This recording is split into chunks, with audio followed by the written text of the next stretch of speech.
He hāpai I te wairua tapu o Ihoa ki roto I ngā whānau maha e kiwa ana I te mahi aru aumoko.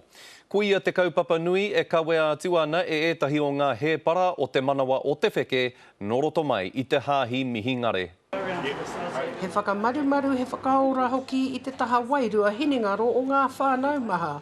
Kua Pākia e Ruau Moko, te kaupapa nui e kawe ana e lipi heke, raiwa ko te ākau wāka ki o tautahi. I'm going down there with all the skills that I have picked up along the way. So I'm prepared to go down there and do whatever there is to do for our people. I just so feel for the whānaus down there. I'm a paediatric nurse and I'm feeling for the mothers and the babies and me katoa, you know, for everybody really, but because that's my specialty, paediatrics, so I can't wait to get down there. Koe ni rei kei te hari ke te wā. Kei te hari wā mātou aroha ki te hunga o Autata.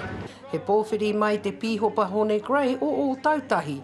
Kāre hoki e kore he maha tonu ngā mahi, kei mua I te tokorua nei.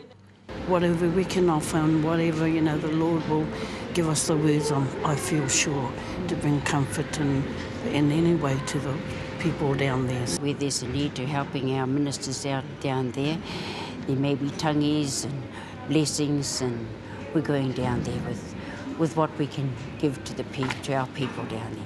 E kaupapa nui anō I tu atu I tērā o te whakaora I te tinana I te hauora o te tangata.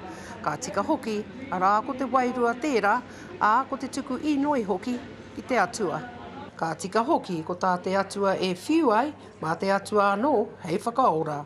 Ko Hinerangi Goodman, mō te karere.